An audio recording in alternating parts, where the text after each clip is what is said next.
ఇప్పుడు కేవలం 7,999 up to 10 kgs వరకు బరువు తగ్గి అధిక బరువు నుంచి వచ్చే ప్రధాన సమస్యలను దూరం చేసుకోండి. సాధారణంగా స్పీకర్ని ఎన్నుకున్న తర్వాత విపక్ష అధికార పక్షాలు కలిసి ఆయన్ని తీసుకెళ్లి చైర్లో కూర్చోబెడతాయి. కానీ ఏపీ అసెంబ్లీలో సీన్ వేరేలా కనిపించింది. కేవలం అధికార పార్టీ సభ్యులే సభాపతిని కుర్చీలో కూర్చోబెట్టారు. ఎందుకంటే విపక్ష వైసీపీ సభ్యులెవరూ సభకు రాలేదు. ఏపీ అసెంబ్లీ సమావేశాల్లో రెండో రోజు స్పీకర్ ఎన్నిక ఉండడంతో వైసీపీ హాజరు కాలేదు. సంప్రదాయం ప్రకారం సభాపతి ఎన్నికల్లో విపక్షాలు పాల్గొనాలి. ఎన్నికైన స్పీకర్ను విపక్ష నేతలు ఆయన చైర్లో కూర్చోబెట్టాలి. ఇది ఎప్పటినుంచో వస్తున్న సంప్రదాయం. ఆ ఫార్మాలిటీని మాజీ సీఎం జగన్ పాటించలేదు. దాంతో ముఖ్యమంత్రి చంద్రబాబు, డిప్యూటీ సీఎం పవన్ కళ్యాణ్, మంత్రులు అచ్చెన్నాయుడు, సత్యకుమార్ కలిసి అయ్యన్న పాత్రుణ్ణి మర్యాదపూర్వకంగా తీసుకెళ్లి స్పీకర్ చైర్లో కూర్చోబెట్టారు.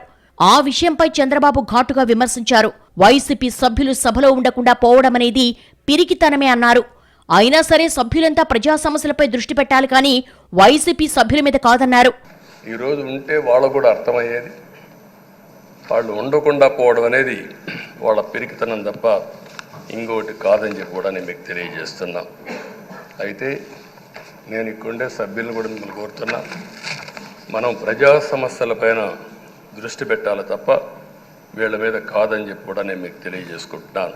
ఓటమిని ధైర్యంగా స్వీకరించే స్థాయి వైసీపీకి లేదన్నారు డిప్యూటీ సీఎం పవన్ కళ్యాణ్.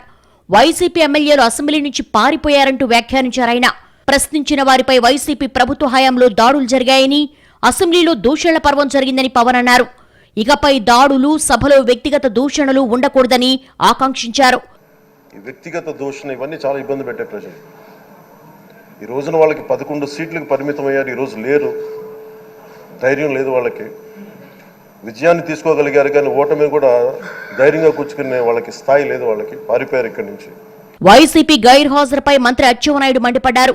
నిన్నటి వరకు ఓట్ల కోసం రాజకీయం గురించి నా ఎస్సీలు, నా బీసీలు అని ఊకదంపుడు ఉపన్యాసాలు చెప్పుకునే వ్యక్తులు ఇవాళ బలహీన వర్గాలకు చెందిన వ్యక్తిని స్పీకర్ స్థానంలో కూర్చోబెడుతుంటే ఆ ఘట్టాన్ని చూడడానికి ఇష్టపడలేదని విమర్శించారు. అలాంటి నాయకులు రాష్ట్రంలో ఉండడం బాధాకరమన్నారు. అటువంటి పార్టీలు ఒక బలహీన వర్గాలకు చెందిన వ్యక్తిని ఎన్డీఏ ఆ స్థానంలో కూర్చోపెడితే ఈ ఘట్టాన్ని చూడడానికి కూడా ఇష్టం లేనటువంటి పార్టీలు, నాయకులు ఈరోజు రాష్ట్రంలో ఉండడం బాధ కలుగుతుందని ఈ సందర్భంగా తెలియజేస్తున్నారు.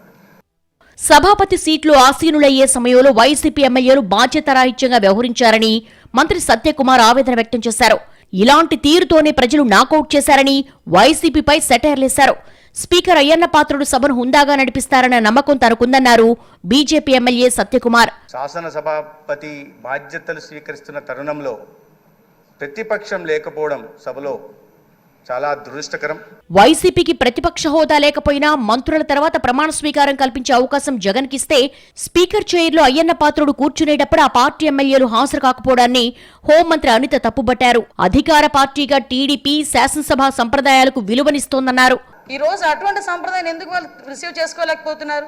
ఈరోజు ఒక బీసీ నాయకుడు, ఆయన రాకపోతే పోయాడు, ఆయన పులివెందులు వెళ్తాడు, ఎక్కడికి వెళ్తాడు. మిగతా సభ్యులను కూడా పిలిపించి కూర్చోబెట్టి మిమ్మల్ని ఆ స్థానంలో కూర్చోబెట్టని పిలిపించుంటే ఎంత గౌరవంగా ఉండేది. సభను హుందాగా నడపాలి, ప్రజాస్వామ్యాన్ని కాపాడాలి అన్నదే చంద్రబాబు ఆలోచనని టీడీపీ నేతలు చెప్తున్నారు. అందుకు సహకరించో అన్నట్టుగా జగన్ వ్యవహరిస్తుంటే ప్రజా తీర్పుకు ఇంకెక్కడ గౌరవం అని ప్రశ్నిస్తున్నారు. ఈ వైఖరి వైసీపీకే నష్టమంటున్నారు టీడీపీ నేతలు.